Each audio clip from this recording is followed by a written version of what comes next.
Your seats have been reassigned, the gate agent announced, his smirk dripping with satisfaction. For 17-year-old twins Zara and Nia, this was the final humiliation after a day of systematic discrimination. Defeated Nia whispered, "We have to call Dad now." The agent rolled his eyes, assuming it was an empty threat. He had no way of knowing that Dad was Marcus Jackson, the newly appointed CEO of Mid-Atlantic Airlines, who was about to learn how his company really treated its passengers. That one phone call wouldn't just get his daughters on a flight. It would bring the agent's entire world crashing down by grounding every single plane in the fleet.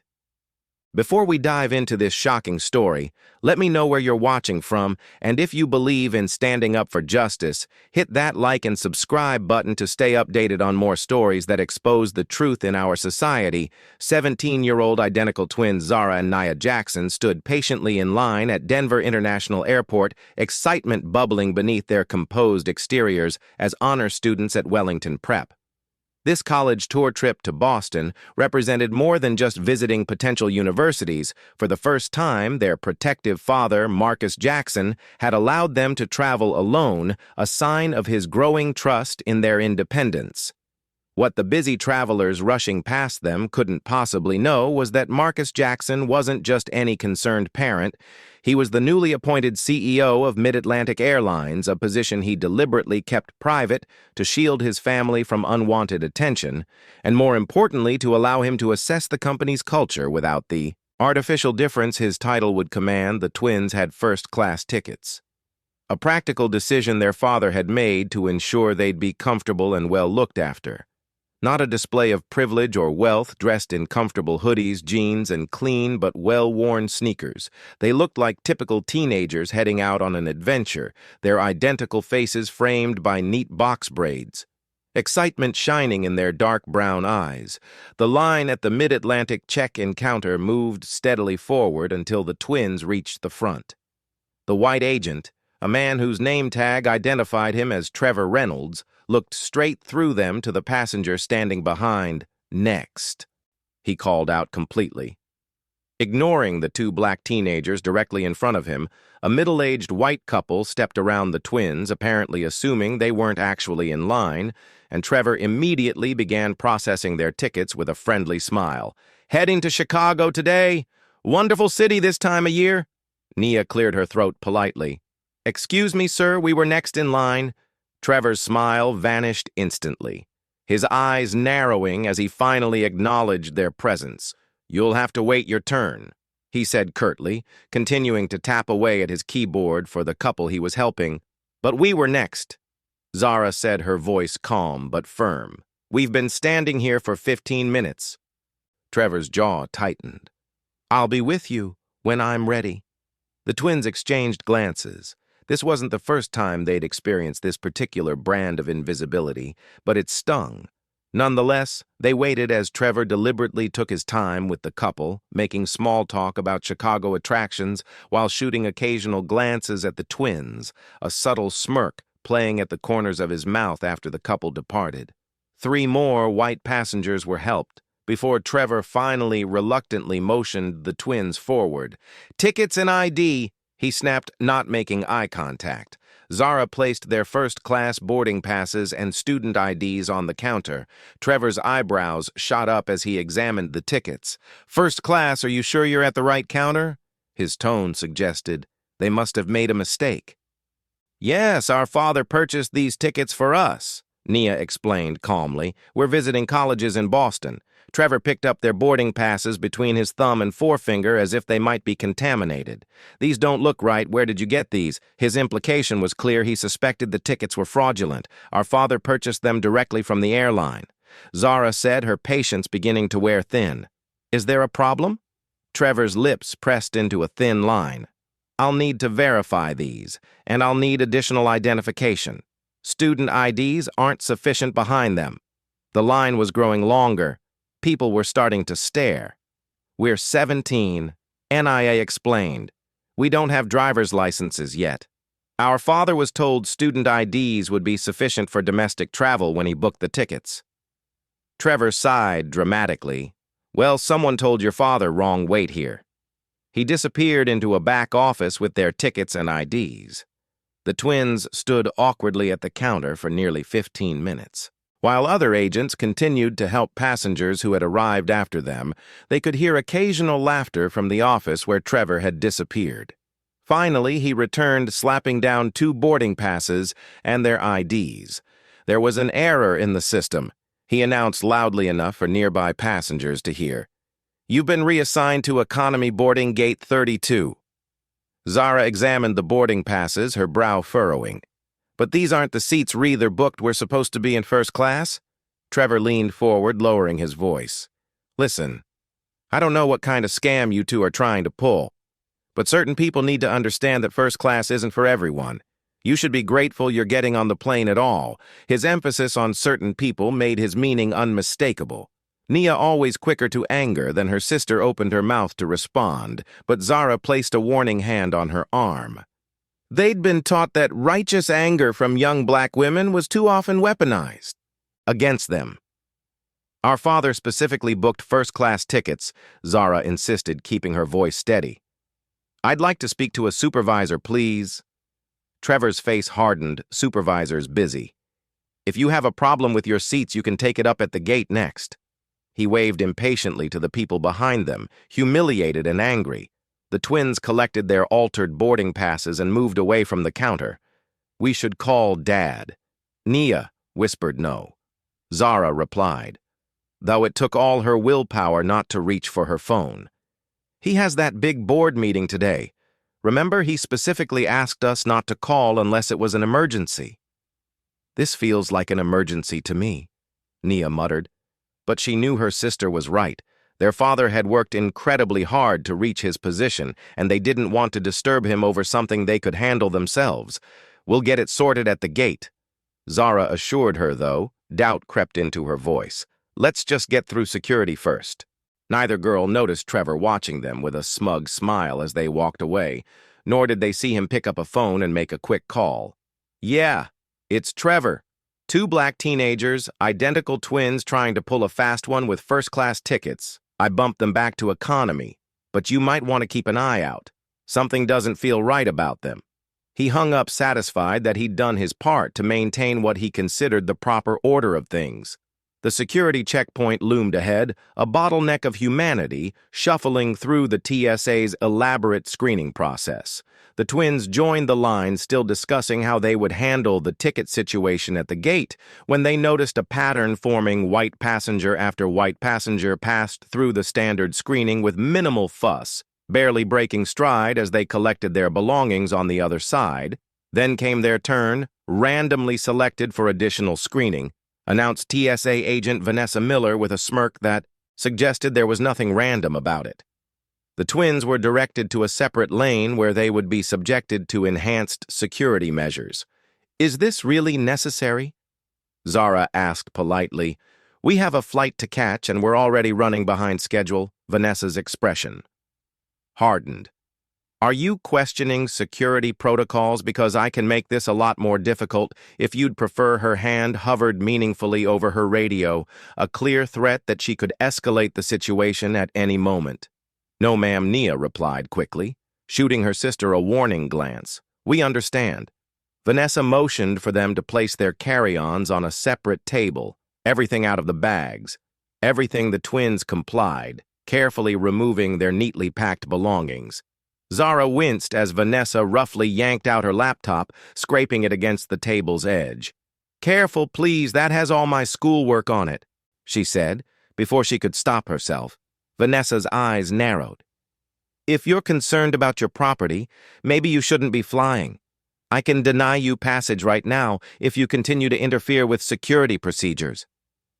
Her voice carried drawing attention from nearby travelers. Nia placed a calming hand on her sister's arm as Vanessa continued her inspection, deliberately rough as she pawed through their carefully folded clothes, reading private notes in their journals, and even opening a sealed envelope containing Zara's medication spilling pills across the table.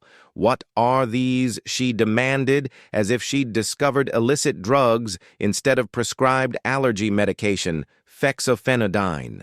Zara explained, for my allergies. The prescription information is right there on the bottle.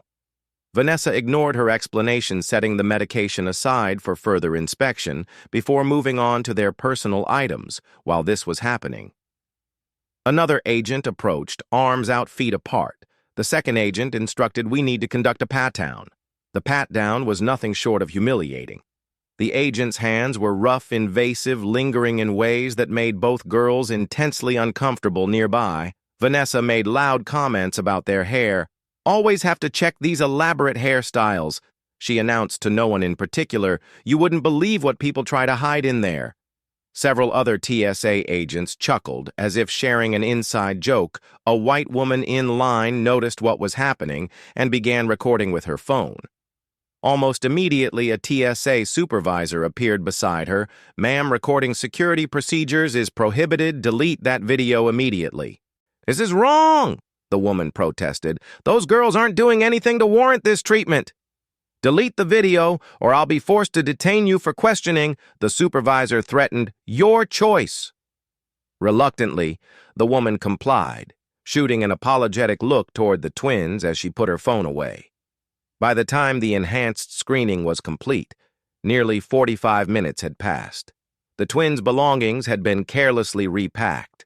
Zara's laptop was visibly scratched, and they were now dangerously close to missing their flight. "Have a nice trip," Vanessa said with mock sweetness as they gathered their disheveled possessions. "Better hurry. I hear they're strict about boarding times at gate 32. As they rushed away, Nia pulled out her phone. "We need to call Dad now. This has gone beyond ridiculous." Zara checked the time and shook her head. "He's in that closed-door session with the board right now. His assistant said he couldn't be disturbed for any reason. We'll handle this ourselves and tell him everything when he calls to check on us tonight." Shaken but determined, they hurried toward their gate, unaware that their ordeal was just beginning. Have you ever experienced discrimination while traveling? Comment number 1 if you faced unfair treatment at security checkpoints like Zara and Nia. Or comment number 2 if you've witnessed it happening to someone else. Don't forget to like this video if you believe everyone deserves to be treated with dignity, and subscribe to hear more stories of courage in the face of injustice. What do you think is waiting for these brave young women at the restaurant? Will anyone stand up for them? Or are they completely alone in their fight against discrimination with their boarding time still an hour away? The twins decided to stop at Sky High Grill, an airport restaurant, advertising quick service and quality food. Their earlier excitement about the trip had evaporated, replaced by a gnawing anxiety and, more immediately, hunger. The restaurant was busy but not packed, with several empty tables clearly visible from the entrance. The hostess, a blonde woman whose name tag read Melissa Carter, looked up from her phone as they approached. Her smile faded the moment she saw them. "How many?" she asked, her tone noticeably cooler than it had been for the white family she just seated. "2, please," Zara replied. Melissa made a show of checking her tablet. "There's going to be about a 45-minute wait for a table," she announced, not bothering to look up. Nia glanced pointedly at the empty tables clearly visible throughout the restaurant. "But there are at least 5 empty tables right there," she said, keeping her voice polite but firm. Melissa's lips thinned. "Those are reserved," she replied curtly. The twins exchanged knowing glances. This wasn't their first encounter with the reserved table. "Excuse, your website says you don't take reservations," Zara pointed out, pulling up the restaurant's page on her phone as evidence. "It says right here, Sky High Grill does not accept reservations. Seating is first come, first served." Melissa's face flushed. "Well, the website is outdated. We do take reservations now, and all those tables are spoken for as if on cue." A white couple walked in behind the twins. Without even acknowledging the twins' ongoing conversation, Melissa brightened immediately. "2 right this way, please." She grabbed 2 menus and led the couple to one of the supposedly reserved tables. Nia felt her temper rising. "Excuse me?" she called after Melissa. "We were here first, and you just told us there were no tables available." Melissa turned, her expression hardening. "Is there a problem? Yes, there's a problem, Nia replied, her patience wearing thin. You just told us all the tables were reserved, then immediately seated people who came in after us. Before Melissa could respond, a man in a button-up shirt and tie approached. His name tag identified him as Keith Dawson, manager. Is everything all right here, Melissa? He asked, though his gaze was fixed suspiciously on the twins. These girls are causing a disruption, Melissa said quickly. I explained that we have a waiting list, but they're demanding immediate seating. That's not what happened, Zara interjected. Your hostess told us there's a 45-minute wait, but there are empty tables and she just seated people who came in after us. Keith's expression didn't change. He hadn't taken his eyes off the twins since he'd arrived, hadn't even glanced at the empty tables or the newly seated couple.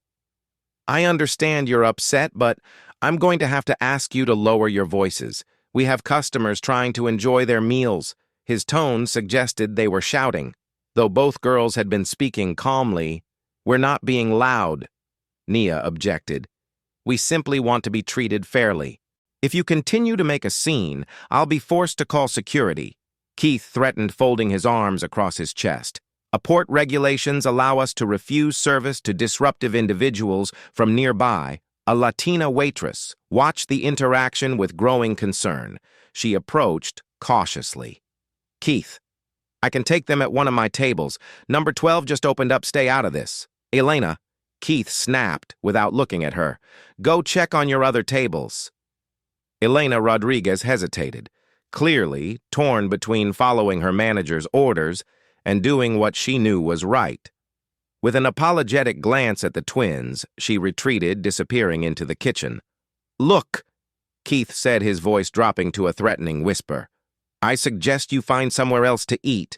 We reserve the right to refuse service to anyone, and right now you're not welcome here. The message was clear. Their kind wasn't welcome. It had nothing to do with reservations or waiting lists. Hungry, frustrated, and increasingly demoralized, the twins turned to leave. As they walked away, they overheard Keith commending Melissa. Good job. Can't let them think they can just walk in and get whatever they want outside the restaurant. Nia fought back angry tears. I'm so sick of this every single time. Zara put her arm around her sister's shoulders. I know, but we can't let them win by breaking us down. We'll grab something from a vending machine and then get this ticket situation straightened out.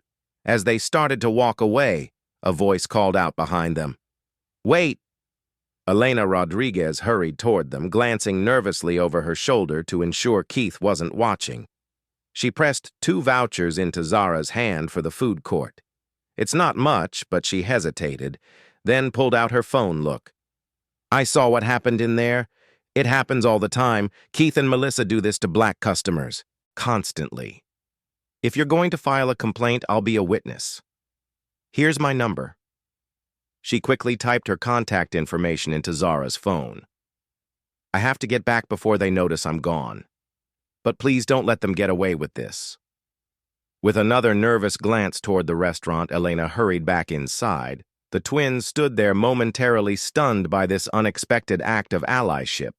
It was a small kindness, but in that moment, it meant everything. Maybe we're not completely alone after all, Nia said softly, some of her former spirit returning armed with the food vouchers, and a renewed sense of determination. They headed for the food court, unaware that the worst of their ordeal was yet to come. By the time Zara and Nia approached Gate 32, they had managed to eat a quick meal and regroup emotionally. Checking the time, they noticed that privileged boarding for first-class passengers had already begun.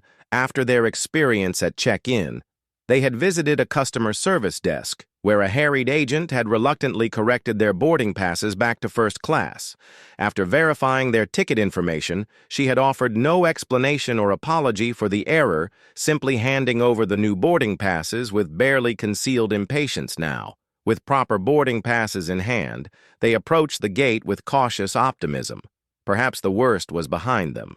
They couldn't have been more wrong. The gate agent, a middle-aged white man whose name tag identified him as Richard Wittman, was directing first-class passengers through the boarding lane when the twins presented their passes. His welcoming smile vanished instantly as he examined their tickets. "There seems to be a problem here," he said, his voice loud enough to draw attention from nearby passengers. "Please step aside while I verify these boarding passes." Nia's patience had worn dangerously thin. "What problem? We've already had our seats changed once today without explanation. The customer service desk just fixed them. What possible issue could there be now?" Richard's eyes narrowed. "I'm going to need to see some identification," he demanded, ignoring her question entirely. "And please keep your voice down." The twins produced their student IDs once again. Richard inspected them with exaggerated scrutiny, turning them over, repeatedly holding them up to the light as if checking for watermarks, all while continuing to process other first-class passengers with barely a glance at their documentation. "These don't look legitimate," he finally declared. "Student IDs can be easily fabricated. They're official IDs from Wellington Preparatory Academy." Zara explained, struggling to maintain her composure. "They have the school seal our photos. Everything the airline confirmed they were sufficient ID for domestic travel when our father booked the tickets." Richard's response was to reach for the PA system microphone security to gate 32. "Please, security to gate 32. The announcement echoed through the terminal, causing nearby passengers to stare and whisper. Several pulled out phones and began recording the confrontation. "This is discrimination," Nia stated firmly. "No longer willing to pretend this was all just a series of unfortunate misunderstandings. We have legitimate tickets and ID. You're delaying us because we're black. That's illegal." Richard's face flushed red. "That's a serious accusation, young lady. I could have you removed from this airport for making false claims against airline personnel. I'm simply following security protocols. Which protocols specifically require you to announce a security need when there isn't one?" Zara challenged, "or to scrutinize our school IDs while barely glancing at other passengers' identification." Before Richard could respond, a new voice entered the conversation. "What seems to be the problem here, Richard?" The woman who approached was perhaps in her 50s, with dark skin and her hair pulled back in a tight bun. Her name tag identified her as Diane Blackett's supervisor. The twins felt a surge of hope. Surely another black woman would understand what was happening and intervene on their behalf. "These two are attempting to board with first-class tickets that appear to be fraudulent." Richard explained his tone, suggesting he was dealing with hardened criminals rather than teenage girls. "And they're making accusations of discrimination to try to intimidate me into letting them board." Diane smiled tightly at the twins. "Let me see what's going on here." She examined their boarding passes and IDs, then motioned for them to step aside with her away from the line, and the curious onlookers. Richard continued boarding. "I'll handle this for a moment." Alone with Diane, the twins allowed themselves to hope. "Thank you." Nia began. "We've been dealing with this kind of treatment since we arrived at the airport, and we're just trying to get to Boston to visit colleges." Diane's friendly demeanor changed the instant they were out of earshot of the other passengers. Her voice dropped to a harsh whisper. "Listen to me carefully. I don't know what game you two think you're playing, but you need to understand how things work. People like us need to know how to behave. If we want to be treated equally, the..." Betrayal hit like a physical blow. "People like us," Zara repeated incredulously. "What's that supposed to mean?"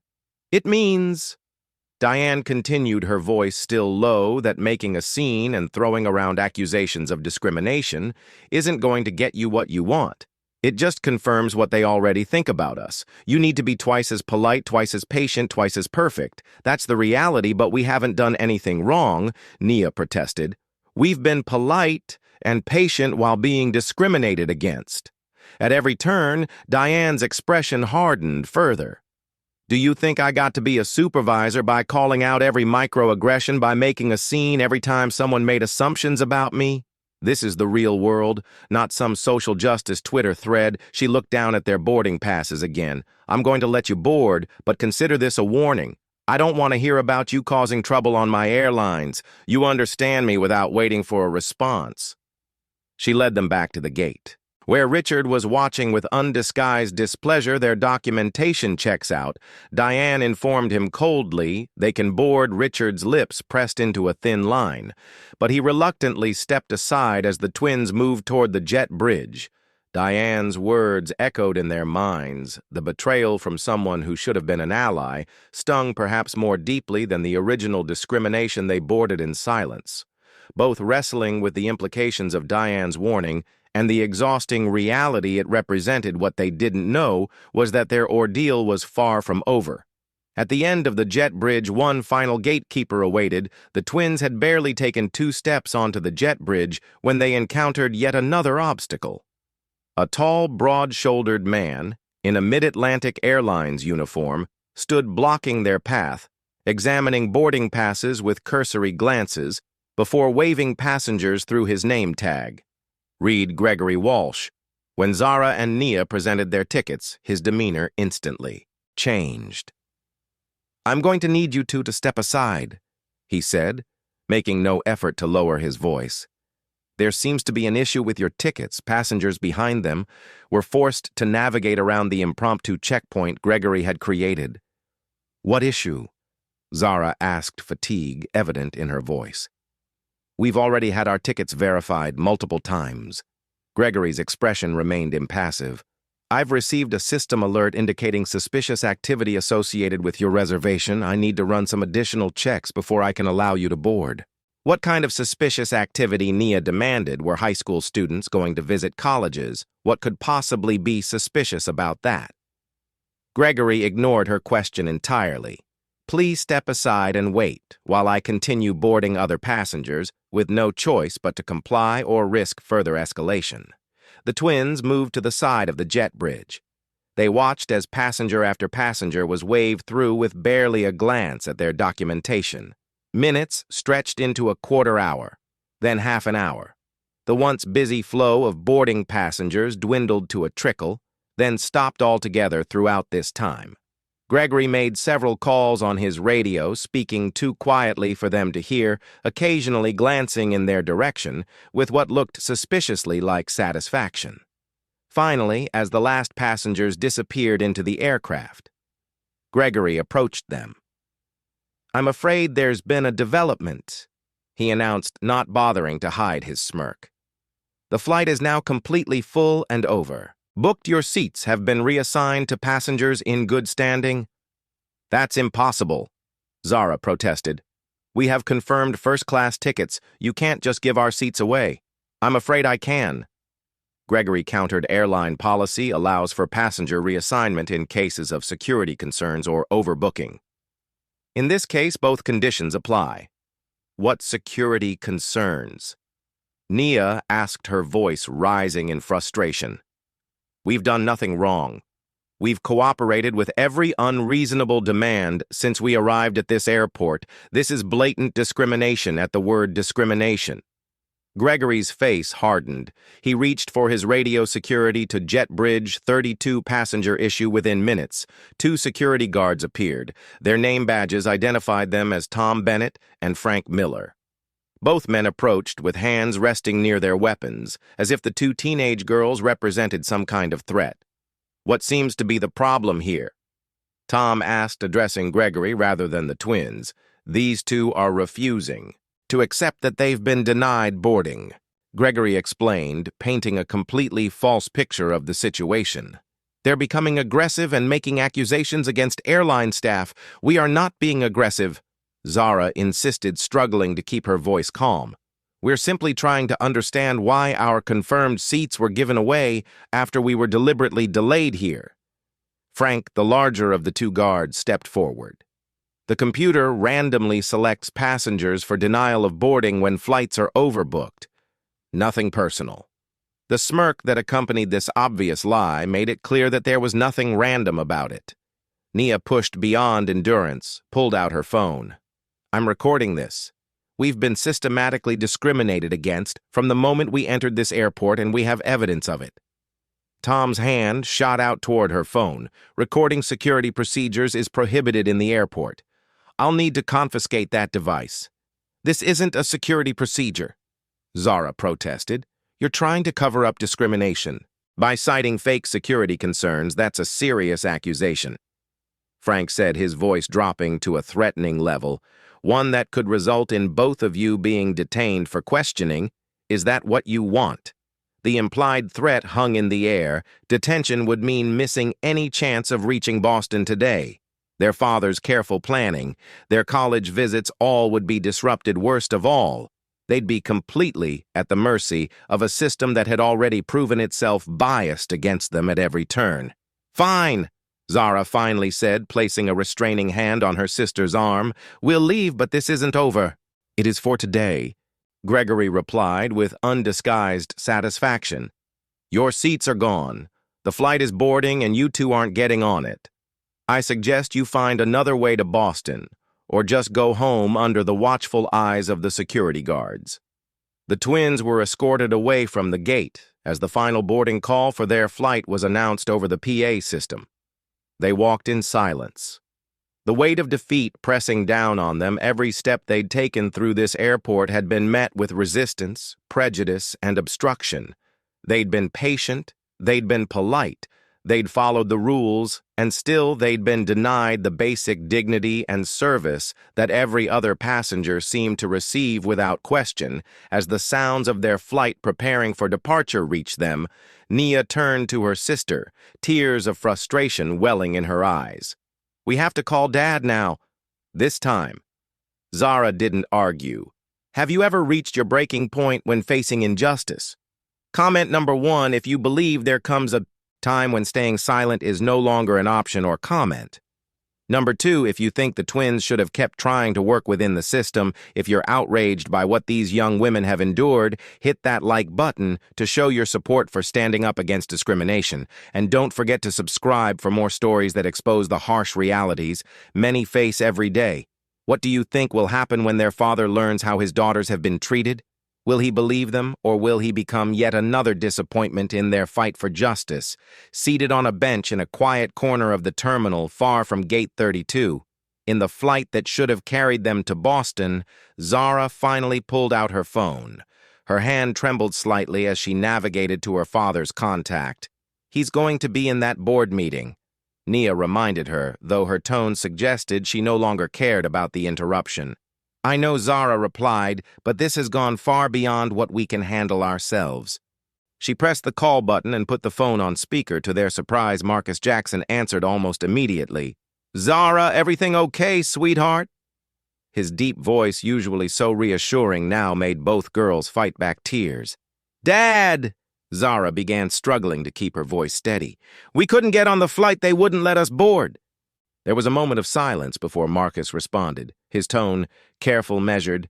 Tell me exactly what happened from the beginning.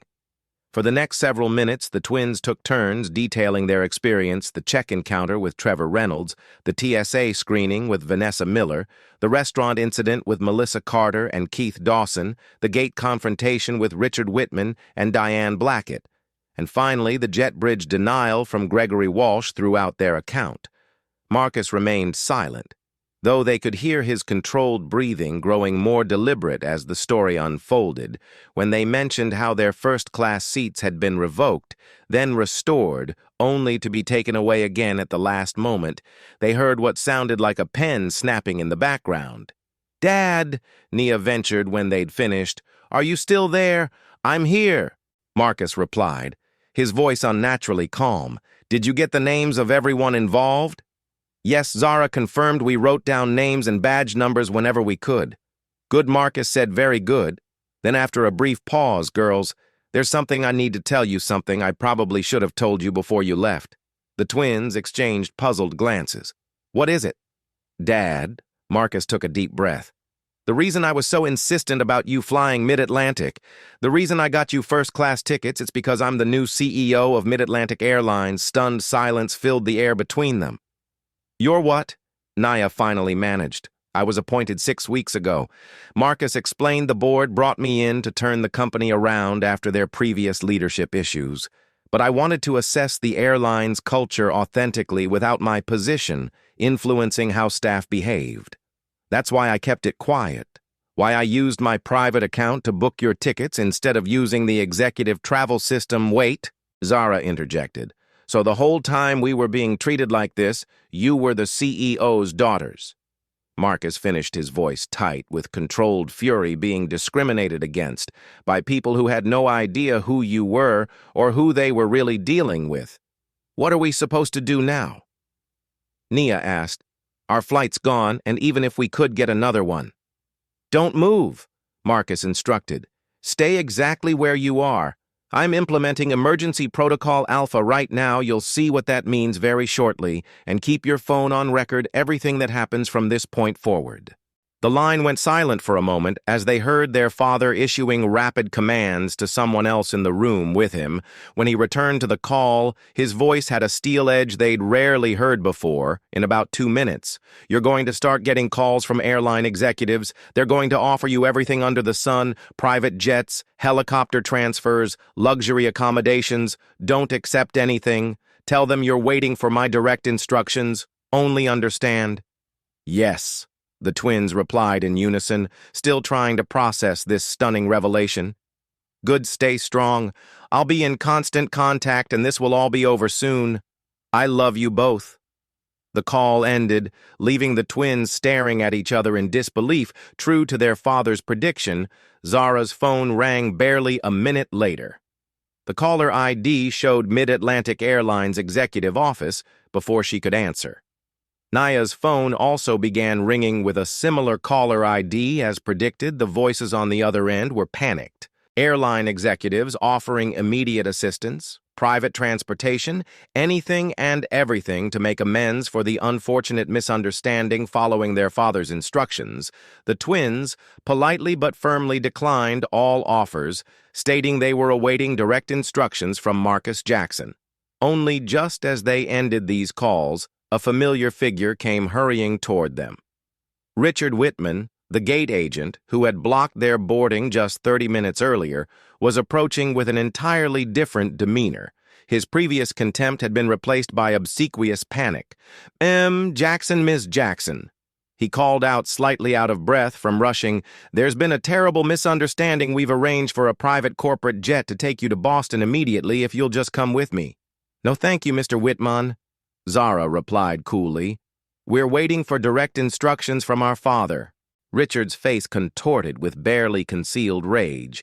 The mention of their father clearly triggered something in him, but he struggled to maintain a veneer of professionalism. "I understand you're upset, but making false claims about your family connections isn't going to help the situation." His tone shifted, becoming threatening once again. Now that they were alone, away from the witnesses at the gate. In fact, making false statements about airline personnel could result in you being placed on a no-fly list. Perhaps we should discuss this somewhere more private. "Is that a threat, Mr. Whitman?" Nia asked. Pulling out her phone and beginning to record, Richard's eyes widened as he noticed the active recording from the phone speaker. Marcus Jackson's voice suddenly emerged as he had never hung up and had been listening to the entire exchange. "Mr. Whitman, this is Marcus Jackson, Chief Executive Officer of Mid-Atlantic Airlines and father of the young women you've been discriminating against. Everything you say is being recorded and monitored. I suggest you return to your gate and await further instructions from airline management." The color drained from Richard's face as the full implications of the situation crashed down upon him without another word. He turned and fled back toward Gate 32, nearly colliding with a beverage cart. In his haste, the twins looked at each other, a mix of vindication and disbelief washing over them. "Dad," Zara said into the phone. "What's emergency protocol?" Alpha Marcus's voice was grim but satisfied. "Watch the departure boards, you're about to find out." The departure boards flickered throughout the terminal, drawing confused glances from travelers. Then, like dominoes falling, flight after flight began showing the same status. Update, delayed gate return. The announcements began, moments later echoing through the terminal attention. Mid-Atlantic Airlines passengers, due to an executive-ordered safety protocol verification. All Mid-Atlantic flights currently on the tarmac or at gates are being held. Passengers already boarded are asked to remain seated. We apologize for the inconvenience and will provide updates as they become available all around them. Confusion spread through the terminal as travelers consulted their phones, checked the boards, and approached harried-looking gate agents for explanations. The agents themselves appeared bewildered, checking their computer terminals with increasing panic as more commands filtered down from above through their still-open phone line. The twins could hear their father issuing rapid-fire directives to what sounded like a crisis management team. "I want every flight grounded, every single one. I don't care if they're halfway through taxiing. Get them back to the gates, and I want the Denver station manager in my office via video conference in 5 minutes, Dad." Nia ventured, "What exactly are you doing? Exercising my authority as CEO?" Marcus replied grimly, "The only way to get the attention of an entire system is to shut it down. Right now, every mid-Atlantic flight across the country is returning to its gate for safety verification. That's over 300 aircraft and roughly 42,000 passengers." The scale of his response left the twins momentarily speechless. Their father had essentially paralyzed an entire airline, one of the nation's largest carriers, in response to the discrimination they had faced. "Won't this cost the airline millions?" Zara asked, suddenly concerned about the repercussions. "It will," Marcus confirmed, "which is precisely why it's going to get everyone's attention. Sometimes the only way to force change is to hit the bottom line hard enough that ignoring the problem becomes more expensive than fixing it." More announcements echoed through the terminal as the ripple effects of the grounding spread. Connecting flights were being missed. Passengers were growing increasingly frustrated. The financial damage was mounting by the minute. Mr. Jackson, a new voice, spoke through the phone. "This is Harold Winters, Denver station manager. I've just been informed of the situation with your daughters. I want to personally assure you that I had no knowledge of these events, and I'm appalled by what I'm hearing." "Save it," Harold Marcus replied coldly. "I don't want apologies, I want action. I want every employee who interacted with my daughters today in my virtual office in the next 10 minutes. Everyone check in, TSA, restaurant, staff, gate personnel, all of them, sir. We don't have authority over TSA or the restaurant. Find a way, Harold. Because until I see all of those faces on my screen, every mid-Atlantic plane stays exactly where it is." While this conversation continued, a small group of airport management personnel approached the twins. They wore the strained expressions of people facing a crisis they didn't fully understand. "Excuse me." The lead manager said, a woman whose name tag identified her as Patricia Reynolds, Terminal Operations Director. "We need to ask you to move to a less busy area. You're causing a disruption." Nia raised an eyebrow. "We're sitting quietly on a bench. How exactly are we causing a disruption?" Patricia's professional smile tightened. "We've received reports that your presence is connected to the current operational issues affecting Mid-Atlantic Airlines. We need to minimize passenger anxiety by removing visible sources of disturbance. You want to remove us because we're black teenagers who've been discriminated against," Zara translated bluntly, "not because we're actually disturbing anyone." Patricia's smile vanished entirely. "That's not what I said. This is about maintaining order during a disruption. Let me make something very clear," Zara said, holding up her phone where the call with their father was still active. "This is Marcus Jackson, CEO of Mid-Atlantic Airlines. Would you like to explain to him why you're trying to remove his daughters from public view after they've been subjected to racial discrimination throughout your airport?" The color drained from Patricia's face as the implications hit her. "Mr. Jackson. The Marcus Jackson." She stammered the very same. Marcus's voice confirmed from the speaker. "And I'd be very interested to hear why airport management is more concerned with hiding the victims of discrimination than addressing the discrimination itself." Patricia took an involuntary step backward. "There must be some misunderstanding. We had no idea. I mean, we were simply trying to—" "I suggest," Marcus interrupted, "that you focus your efforts on gathering the personnel I've requested rather than harassing my daughters further with mumbled apologies." The management team retreated, making urgent calls of their own as they dispersed throughout the terminal. The situation was escalating from inconvenience to crisis news. Crews had begun to arrive, initially drawn by reports of a major airline grounding, but increasingly curious about rumors of a discrimination incident triggering the shutdown. Passengers were filming with their phones, social media was lighting up with speculation, and airline staff looked increasingly panicked as they tried to manage the situation without understanding its cause. Through it all, the twins remained seated on their bench watching as the consequences of their simple desire to travel while black unfolded around them. What they couldn't see was that far beyond the airport, in corporate boardrooms and executive offices, an even greater storm was brewing in the luxurious Manhattan offices of Mid-Atlantic Airlines. Largest investor Victor Harrington slammed his fist on his mahogany desk as his assistant delivered the news. He did what the assistant flinched.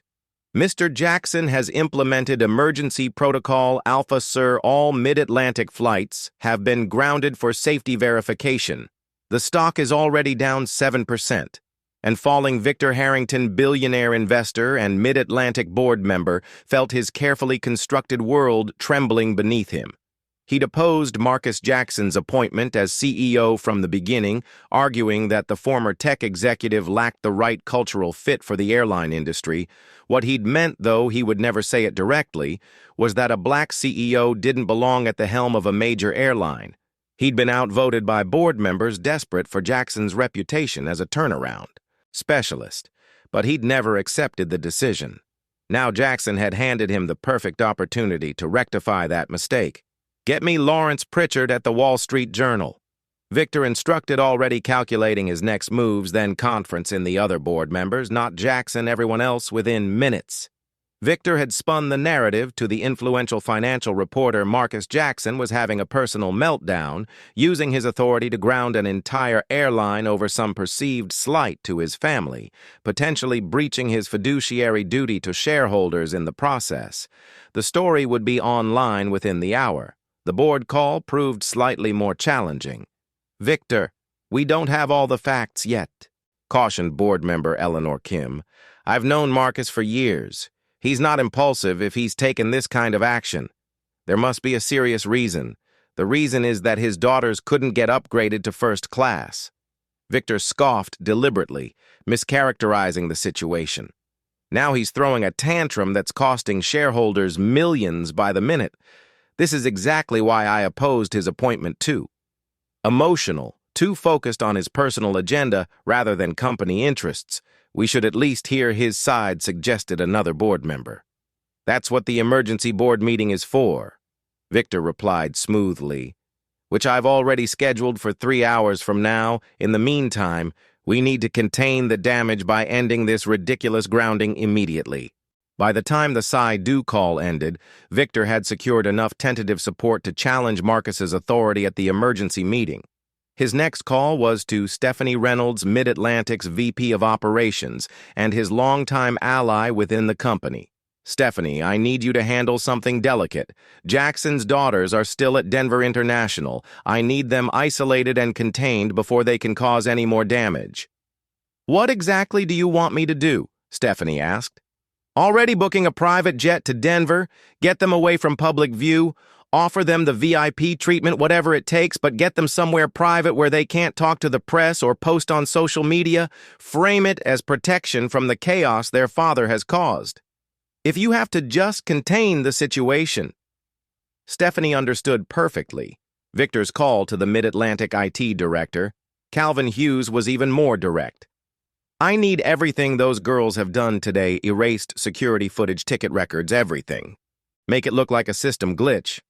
"If anyone asks," Calvin hesitated, "sir, that would involve altering official records. It involves protecting this company from a rogue CEO who's abusing his authority." Victor corrected sharply. "The board will back you up, just do it." By the time Victor Harrington hung up his final call, a comprehensive counteroffensive was underway. The airline's PR team had begun seeding stories about disruptive teenagers, causing a scene at Denver International social media accounts with connections to the airline were questioning the twins' character and suggesting they had manipulated their father into an overreaction. News outlets were receiving press releases emphasizing the economic impact of the grounding, while dismissing the discrimination claims as unverified allegations currently under internal review. Meanwhile, at Denver International, Stephanie Reynolds had arrived and was approaching the twins with what appeared to be genuine concern, Zara Nia. She greeted them warmly as if they were old friends. "I'm Stephanie Reynolds, VP of Operations. I can't tell you how deeply disturbed I am by what I'm hearing about your experience today." Her smile seemed sincere. Her body language open and sympathetic. Behind her stood 4 security guards positioned at a discreet distance, but clearly part of her entourage. "Your father asked me to personally ensure your comfort and safety while this situation is resolved." She continued, "We've prepared our VIP lounge for you away from all this chaos, private bathrooms, comfortable seating, refreshments, anything you need." Zara, still on the phone with their father, gave Stephanie a measured look. "Dad, Stephanie Reynolds is here. She wants to take us to the VIP lounge." There was a pause before Marcus responded. His voice, tinged with suspicion, put her on speaker. When Stephanie heard Marcus's voice, her smile faltered almost imperceptibly before she recovered. "Marcus, I'm so glad we connected. I just want to assure you that I had no idea about any of this until I got your all-staff email. I'm horrified, truly horrified, and I'm here to personally make sure your daughters are taken care of. That's very thoughtful." Stephanie. Marcus replied, his tone carefully neutral, "But my instructions to Zara and Nia were explicit. They are to remain in public view in the main terminal where they can be seen by other passengers and where any interactions with airline or airport staff will have witnesses." Stephanie's smile tightened. "Of course I understand your concern, but really with all the commotion it might be safer and more comfortable. For them in the lounge, there's quite a media presence gathering now. And I'm sure the girls don't want to be at the center of that circus, actually." Nia interjected, "We're quite comfortable right here, but thank you for your concern."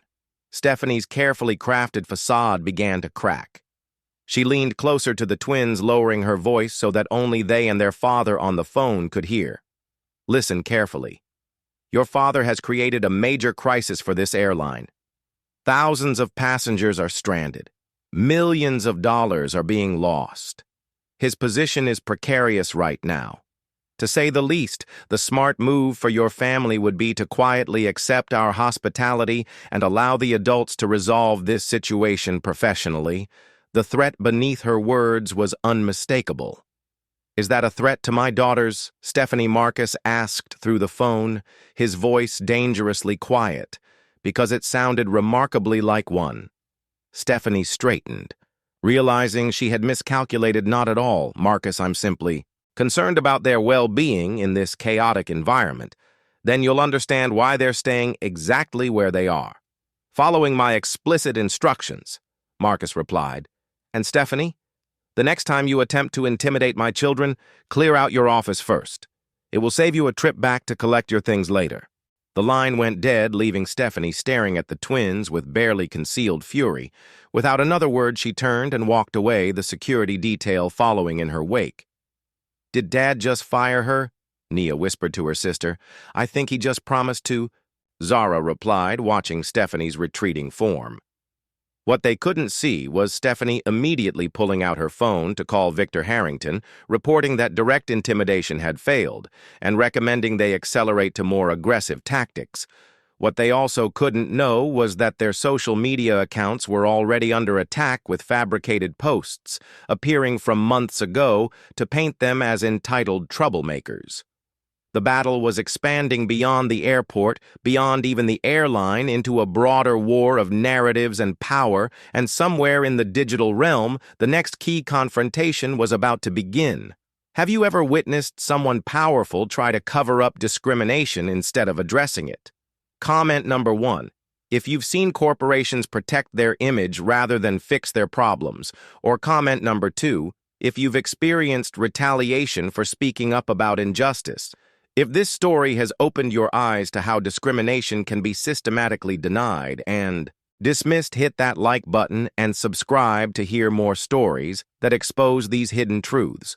What do you think will happen in the digital battlefield? Will the twins find a way to preserve the evidence, or will corporate power succeed in erasing what happened to them? While the twins maintain their visible position in the terminal, a different kind of warfare was being waged in the digital realm. Calvin Hughes, Mid-Atlantic's IT director, sat in his office staring at his computer screen with growing unease. Victor Harrington's instructions had been clear. Erase all digital evidence of the discrimination the Jackson twins had faced, but something about the request felt wrong. Not just ethically, but professionally. He'd worked at Mid-Atlantic for 15 years, building his career on integrity and technical excellence. Now he was being asked to compromise both.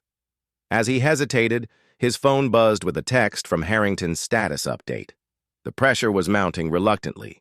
Calvin began the process. Accessing the security camera systems, first he could mark footage as corrupted, a common enough occurrence that it wouldn't raise immediate red flags. But as he initiated the command, a notification popped up on his screen. Access denied, security protocol alpha active. Calvin frowned. He had administrative privileges that should override any standard security protocols. He tried again with the same result. Then he noticed something else. A small icon in the corner of his screen indicating active monitoring of his system. Someone was watching his actions. In real time, his phone rang, displaying an unfamiliar number. Mr. Hughes, came the voice when he answered. "This is Zara Jackson. I believe you're trying to access security footage from Denver International Airport." Calvin nearly dropped the phone in shock. "How did you get this number? How are you monitoring my system? I'm something of a programmer myself." Zara replied calmly. "Dad's mentioned you before, said you were one of the most ethical people in the IT department. That's why I'm calling. Instead of just logging your attempts to alter evidence." Calvin's mind raced. He hadn't considered that Marcus Jackson's daughter might have technical skills of her own. "Look, this is a misunderstanding," he began. But Zara cut him off. "No misunderstanding. I've been backing up evidence all day. Every interaction, every recording, every ticket change is stored on a secure cloud server that neither you nor Mr. Harrington can access. I've also written a script that's scanning social media for any altered post, supposedly from our accounts. Did you know impersonation is a federal offense?" Mr. Hughes Calvin felt sweat beading on his forehead. "I'm just following orders," he said weakly, from Victor Harrington, not from the CEO. Zara corrected. "You have a choice right now. You can continue trying to erase evidence of racial discrimination, which is itself illegal, or you can do the right thing back at the airport." The twins were putting their own technical skills to work, while Zara had been handling the IT director. Nia had been reaching out to witnesses they'd encountered throughout the day. Elena Rodriguez, the kind waitress from the restaurant, had responded immediately, sending videos she'd secretly recorded of Keith making racist comments after the twins had left. "Keith told me to stop helping those people because they don't belong in first-class establishments," Elena wrote. "I've been documenting his behavior for months. I've attached all my recordings. Other passengers who had witnessed their treatment at the gate were finding them on social media, sending their own recordings and statements of support." The digital evidence was mounting, creating a counter-narrative to the one Harrington was trying to establish. Meanwhile, the attack on their reputation intensified. Fabricated social media posts, supposedly from the twins, accounts began circulating, showing them bragging about manipulating their father, making racist comments of their own, and displaying entitled behavior. Their high school records were somehow leaked, though, with false information about disciplinary issues inserted. Zara, anticipating this move, had already contacted their school's IT administrator, a woman who had mentored her in coding together. They verified and published the twins' actual school records, complete with their principal statement, confirming the documents had been tampered with by outside forces. The battle extended to news coverage as well. Major outlets were running competing stories, some focusing on the economic impact of the grounding, others examining the discrimination allegations with increasing seriousness as more witnesses came forward. The tide of public opinion was beginning to shift as the twins' systematic documentation of their experience became harder to dismiss. Calvin Hughes made his decision. Instead of erasing footage, he began securing it. Placing copies on protected servers where even executive access couldn't delete them, he sent Marcus Jackson a direct message: "I'm securing the evidence, not destroying it. I'll testify if needed." It was a career-risking move, but as he watched the fabricated attacks on two teenage girls escalate, he couldn't be part of it any longer. By evening, what had begun as an attempt to silence and discredit the twins had transformed into a digital uprising. Airline employees from across the country began sharing their own experiences with discrimination at Mid-Atlantic, both as employees and as witnesses to passenger mistreatment. The hashtag Mid-Atlantic discrimination was trending nationally, with thousands of stories emerging by the hour. Victor Harrington's counteroffensive had backfired spectacularly. Rather than isolating the twins' experience as an anomaly, his aggressive tactics had opened the floodgates to a much larger pattern of behavior that could no longer be contained. And in a corporate boardroom, the emergency meeting that he had called to remove Marcus Jackson was about to begin. The Mid-Atlantic Airlines Emergency Board meeting convened virtually, with 14 grim-faced executives appearing on screens.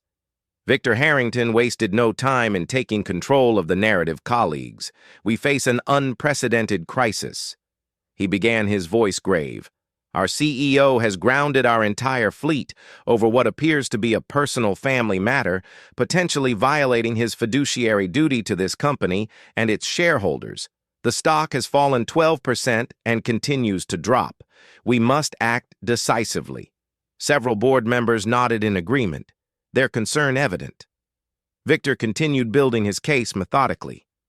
"I move that we temporarily relieve Marcus Jackson of his duties, pending a full investigation into his actions today. This isn't about race, as some are already suggesting in the media.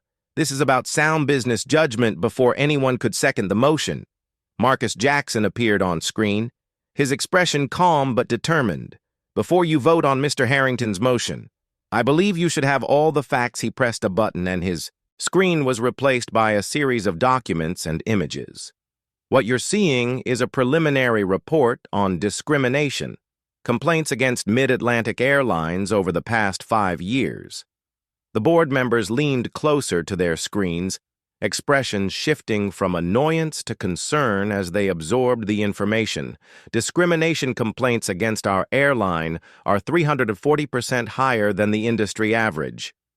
Marcus continued, his voice steady. "Internal reports documenting this pattern were systematically buried by previous management, many of whom were appointed by Mr. Harrington during his time as executive chairman." Victor's face flushed with anger. "This is a distraction from the matter at hand," he interrupted. "Your emotional overreaction to your daughter's experience is costing this company millions. My daughter's experience was not an isolated incident." Marcus countered. "It was a textbook example of the discriminatory culture that has festered within this airline for years, a culture that represents a massive legal and financial liability that has been concealed from this board and from shareholders." He switched to another screen showing pending legal actions against the airline. These discrimination lawsuits represent potential liabilities exceeding $800 million, none of which have been properly disclosed in our financial statements. That Mr. Harrington is a breach of fiduciary duty. The room fell silent as board members processed this revelation. Eleanor Kim was the first to recover. "Marcus, are you saying you were aware of these issues before today?" Marcus nodded. "When the board hired me 6 weeks ago to turn this airline around, I began a quiet investigation into company culture and practices. What I found was disturbing: systematic discrimination, buried complaints, and a pattern of intimidation against employees who spoke up." He paused, letting his words sink in. "I was preparing a comprehensive plan to address these issues when my daughters experienced exactly the kind of treatment I'd been documenting. Their experience wasn't the reason for my actions today. It was the catalyst I used Emergency Protocol Alpha because this company has reached a crisis point that requires immediate intervention. Several board members were now watching Victor Harrington with new suspicion. Marcus pressed his advantage furthermore since implementing the protocol. I've discovered attempts to destroy evidence, intimidate witnesses, and spread false information about my daughters online, all of which appear to trace back to Mr. Harrington's office. Victor's face contorted with rage. This is absurd. You're making wild accusations to cover for your own incompetence. If you continue with these slanderous claims, I'll use every resource at my disposal to destroy you. Jackson, your reputation, your daughter's futures, everything. The threat hung in the air for a moment before Marcus smiled coldly. Thank you for that. Victor, I should mention that this entire meeting is being recorded as per company. Bylaws Section 4(7), which requires documentation of all emergency board sessions. He paused. Would you like to rephrase your threat against my teenage daughters, or shall we let it stand for the record? Victor realized too late that he had walked into a trap. His carefully constructed facade of reasonable concern had crumbled, revealing the uglier truth beneath. Board members who had been leaning toward his position were now shifting uncomfortably, distancing themselves from his increasingly unhinged demeanor. Here's what's going to happen. Marcus continued, his voice level, but authoritative. I'm implementing a comprehensive anti-discrimination program throughout Mid-Atlantic. Effective immediately, every employee will undergo mandatory training. A third party will investigate all past complaints, and our financial disclosures will be amended to properly reflect our legal liabilities. He looked directly at Victor. As for your motion to remove me, I welcome the vote. But first, let me be clear. If I'm removed, my first call will be to the SEC regarding the deliberate concealment of material financial liabilities from shareholders. My second will be to the Department of Justice Civil Rights Division regarding the systematic pattern of discrimination and subsequent cover-up attempts. The boardroom fell silent. Victor Harrington's motion died without a second one. By one, board members voiced their support for Marcus's plan, eager to distance themselves from what was clearly becoming a legal and public relations disaster. By the meeting's end, even Victor had been forced to abstain, rather than stand alone in opposition. As the virtual meeting concluded, Marcus remained online with the board chair, Eleanor Kim. That was masterfully handled, she admitted. But the real challenge is just beginning. Changing a corporate culture, this deeply ingrained, won't happen overnight. I know, Marcus agreed. That's why the next phase is so important. This can't just be about punishment, it has to be about transformation. Eleanor nodded thoughtfully. And your daughters, how are they holding up through all this? Marcus's professional demeanor softened slightly. They're extraordinary, brave, principled, and apparently quite skilled at digital security. A hint of paternal pride crept into his voice. They've been gathering evidence all day, building a case that even our legal team would be proud of. They take after their father. Eleanor observed. What happens now? Now, Marcus said, his determination evident. We bring everything into the light. No more cover-ups, no more denial. It's time for a public reckoning. The Mid-Atlantic Airlines story exploded across national news the following morning. What had begun as coverage of an unusual airline grounding had transformed into a major story about corporate discrimination after the twins, with their father's blessing, published a detailed account of their experience alongside the evidence they'd gathered. Their post, simply titled, "What Happened to Us at Mid-Atlantic Airlines," laid out each incident chronologically, supported by witness statements, recordings, timestamps, and documentation. It was measured in tone, factual rather than accusatory, and devastatingly effective. Because of that restraint, within hours, Fogger Mid-Atlantic discrimination was the top trending topic nationally. Other victims of discrimination by the airline began sharing their stories, creating an avalanche of testimony that could no longer be dismissed as isolated incidents. Former employees joined in describing a toxic culture where reporting discrimination was career suicide. Victor Harrington, refusing to accept defeat, launched his threatened media offensive news outlets. friendly to his business interests, began questioning Marcus's competence, suggesting he had overreacted to a minor customer service issue because of personal emotional involvement. Conservative commentators hinted that the twins had provoked the incidents, behaving in ways that justified the staff's reactions.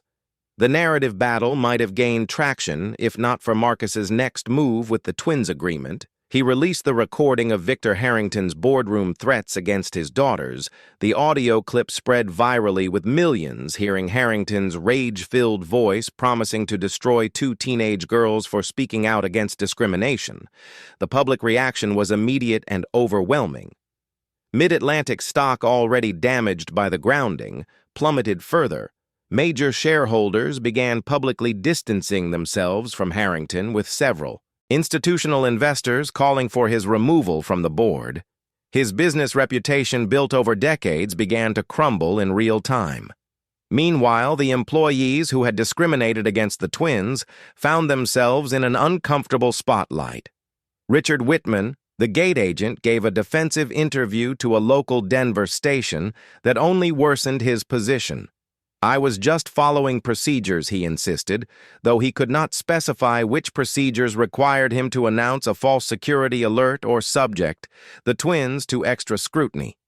Trevor Reynolds, the check-in agent, was identified in security footage deliberately changing the twins' tickets from first class to economy. When confronted by reporters outside his home, his response, "Certain people don't know how to behave," in first class, was caught on camera, confirming rather than refuting the accusations of bias.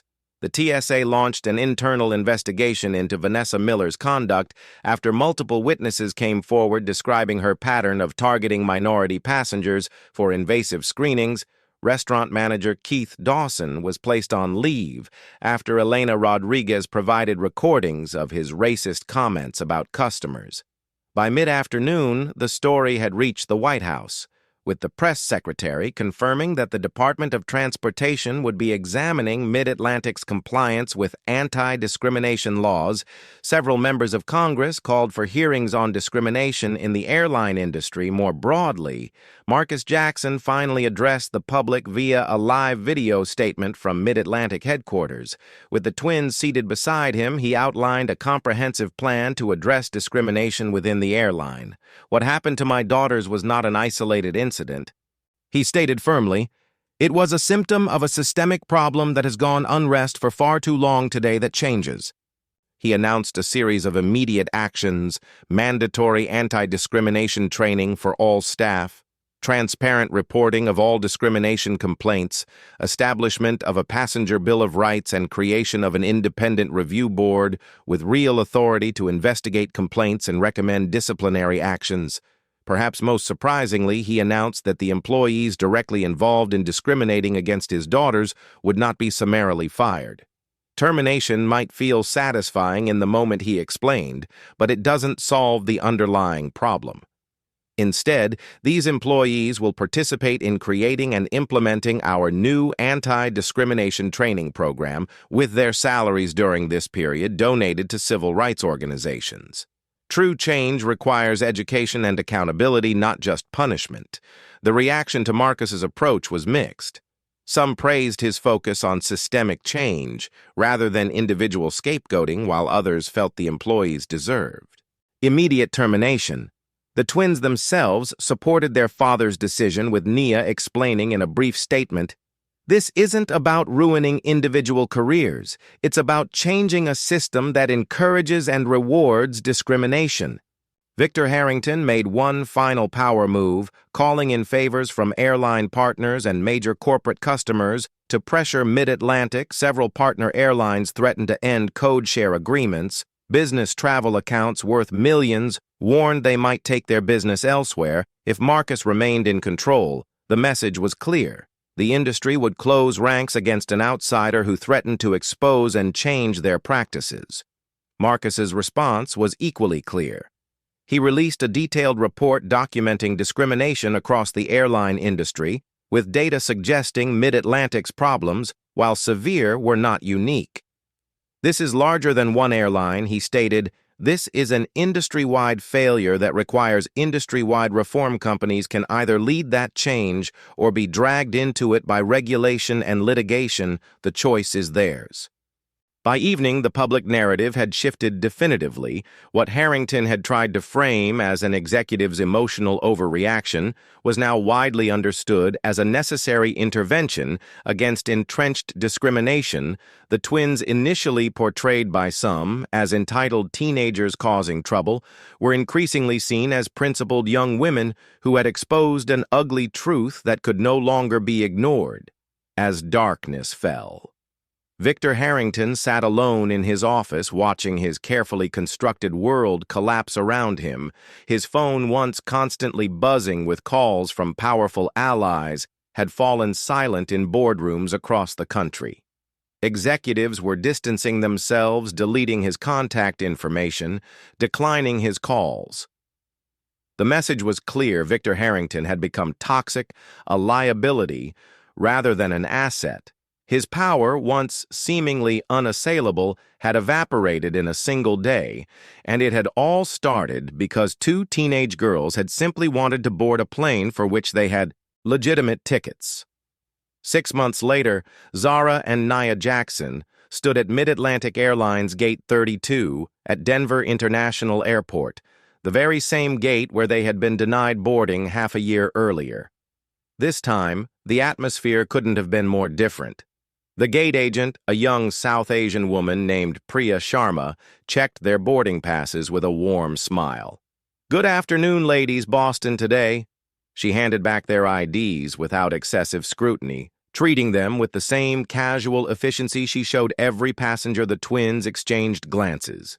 This ordinary interaction, unremarkable to most travelers, represented a profound change from their previous experience. They boarded the aircraft without incident, settling into their first-class seats. As other passengers filed past, the transformation of Mid-Atlantic Airlines over the preceding months had been remarkable, if not without challenges. The day after their experience had gone public, Marcus Jackson had made good on his promise not to simply fire the employees involved. Instead, he had created what became known as the Accountability Council, a diverse group tasked with redesigning the airline's approach to customer service and anti-discrimination. Richard Whitman, Trevor Reynolds, Gregory Walsh, and Diane Blackett had all initially resisted participation, viewing it as a humiliating punishment, but Marcus had given them a simple choice: participate genuinely in creating change or face termination and potential legal action. Reluctantly, they had joined the council alongside civil rights experts, customer service specialists, and former victims of discrimination. The early council meetings had been tense, with the employees defensive and the discrimination victims. Angry progress had been slow and painful, but over time, something unexpected had emerged. Genuine transformation. Forced to listen to story after story of discriminatory treatment, to face the harm their actions had caused, the employees had begun to recognize patterns in their own behavior they had previously rationalized away. Diane Blackett had experienced perhaps the most profound change as a Black woman who had adapted to a biased system by enforcing its rules against her own community. She had carried perhaps the heaviest burden of cognitive dissonance. Her breakthrough had come during a particularly difficult council session when a young Black flight attendant had described being told by a supervisor to tone down her natural hairstyle because it made some passengers uncomfortable. "I said those exact words to a new hire last year," Diane had admitted, her voice breaking. "I told myself I was helping her succeed in the real world, but I was just perpetuating the same system that I had to fight against." Her honest acknowledgement had marked a turning point for the council's work. Now, 6 months later, Mid-Atlantic had implemented the most comprehensive anti-discrimination program in the industry. Every employee underwent mandatory training that went beyond superficial diversity exercises to address unconscious bias and bystander intervention. An anonymous reporting system allowed passengers and employees to flag concerning interactions without fear of retaliation. Most importantly, these reports were taken seriously, with real consequences for verified discrimination. The airline had also made structural changes. Hiring and promotion practices were redesigned to reduce bias. customer satisfaction. Metrics were adjusted to ensure they didn't penalize employees for enforcing rules equally across all passenger demographics, and perhaps most significantly, upper management compensation was now partially tied to discrimination metrics, creating financial incentives for executives to take the issue seriously. Financial analysts had initially predicted disaster, with some forecasting that Mid-Atlantic would lose up to 20% of its market value as it diverted resources to social justice rather than operational efficiency.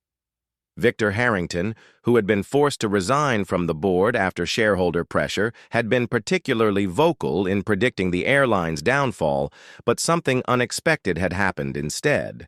After an initial period of adjustment, Mid-Atlantic's customer satisfaction scores had begun to rise across all demographic groups. Employee retention improved as staff reported feeling more valued and less conflicted about their work environment. The anticipated mass exodus of business customers never materialized. In fact, several major corporations specifically switched their travel contracts to Mid-Atlantic, citing its ethical leadership as aligning with their own corporate values. The twins' Boston flight was approaching its final descent when the captain's voice came over. "The intercom, ladies and gentlemen, will be landing at Boston Logan International in about 15 minutes. Current weather is sunny and 48 degrees on behalf of myself and First Officer Rodriguez, as well as our cabin crew led by Diane Blackett. Thank you for flying with us today." Nia glanced up in surprise at the familiar name. Moments later, Diane herself appeared from the forward cabin making a final check. Before landing, she paused beside the twin seats. "Zara, Nia," she said quietly, "I wanted to thank you personally. I know this is your first flight with us since everything happened. What you did changed. This airline changed all of us. It couldn't have been easy to stand your ground that day. The twins hadn't expected this. They had chosen this flight for their college visits, deliberately facing the scene of their previous humiliation as a form of closure, but they hadn't anticipated such a direct acknowledgement. It wasn't easy. Zara agreed, but necessary things rarely are. Diane nodded for what it's worth. "I'm sorry for my part in it. I told myself I was helping you by teaching you to accept discrimination rather than fight it. I was wrong, and you showed me that." After Diane returned to her station, Nia turned to her sister. "Did you ever imagine when we were sitting in this terminal 6 months ago that this would be the outcome?" Zara shook her head. "I was just hoping to get to Boston and tour some colleges. I never expected to help transform an entire airline or start an industry-wide reckoning." Nia added, following Mid-Atlantic's lead, several other major carriers had implemented their own anti-discrimination initiatives. Though none is comprehensive, the Department of Transportation had launched formal investigations into discriminatory practices across the industry. Congressional hearings had put airline executives on the hot seat, forcing public commitments to change as the aircraft touched down smoothly on Boston's runway. Zara thought about the journey that had brought them here. The discrimination they had faced had been real and painful. The battle afterward had been exhausting. But the outcome had exceeded anything they could have imagined. Their father had told them something during the darkest days of the public controversy that now seemed prophetic. Transformation comes through fire. The systems that need changing most will fight hardest against that change. But if you stand firm in your truth, even when it's difficult, even when it's costly, you create the possibility for something better to emerge from the ashes. As they collected their belongings and prepared to disembark, Zara caught sight of a young black girl, perhaps 7 or 8 years old, seated with her family in economy. The child was looking around the cabin with excitement rather than apprehension, experiencing air travel as the adventure it should be, rather than a gauntlet of potential humiliation. That child would never know what had happened at Gate 326. Months ago, she would never know the battles fought and won before she ever set foot on a plane, but she would benefit from them nonetheless, moving through the world with one less barrier, one less source of fear. And in that moment, Zara knew that everything they had endured had been worth it. the twins stepped off the aircraft into their future, forever changed by their past, but not defined by it. Behind them, a transformed airline continued its own journey of evolution, and somewhere in corporate boardrooms across America, executives were learning a powerful lesson. Discrimination wasn't just morally wrong. It was bad business. The world was changing with or without them. Those who adapted would thrive. Those who resisted would be left behind, relics of a past that fewer and fewer people were willing to accept, as Marcus Jackson had told the final emergency board meeting 6 months earlier. This isn't about politics or ideology. This is about treating people with basic human dignity. Any company that can't grasp that fundamental principle doesn't deserve to survive in the 21st century.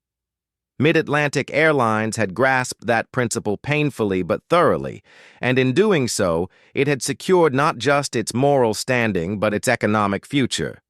The transformation through fire was complete, and it had all begun because 2 teenage girls had refused to accept being invisible. This story of Zara and Nia Jackson's journey through discrimination and transformation offers powerful lessons that resonate beyond their individual experience. First, it demonstrates that systemic discrimination often remains invisible until directly challenged. What appeared as isolated incidents to casual observers was revealed as part of a pervasive pattern affecting countless others. Second, the twins show us the importance of documentation and evidence in fighting discrimination. Their methodical recording of names, incidents, and collecting witness statements proved crucial in establishing the truth against attempts to discredit them. In today's digital age, evidence is a powerful weapon against gaslighting and denial. Third, this story illustrates how change requires both leadership and pressure from below. Marcus Jackson's position gave him the power to force institutional change, but it was his daughter's experience and courage that catalyzed his action. True transformation often begins with those who have the least power, but the most at stake. Perhaps, most importantly, the story challenges the false dichotomy between ethics and economics. The conventional wisdom that addressing discrimination hurts. Business proved not just wrong, but backwards. Mid-Atlantic became stronger, more profitable, and more respected, precisely because it confronted its biases rather than hiding them. Finally, we learned that meaningful change isn't about punishing individuals, but transforming systems by focusing on education, accountability, and structural reform rather than simple termination. Mid-Atlantic created sustainable change that rippled throughout an industry. These lessons remind us that fighting discrimination isn't just morally necessary. It's essential for creating institutions that truly serve everyone with dignity and respect. What moments in your life have you witnessed discrimination and wished you could make a difference? Have you ever been in a situation where speaking up seemed impossible but necessary? Comment below with your experiences or thoughts on how we can all contribute to creating more equitable systems in our daily lives. If this story resonated with you, please hit that like button to help others find it and subscribe for more powerful narratives that explore important social issues. Share this video with someone who needs to understand that individual courage can spark systemic change. Thank you for listening to Zara and Nia's journey. Remember, transformation begins with those brave enough to stand in their truth. Even when it's difficult, may we all find that courage when it matters.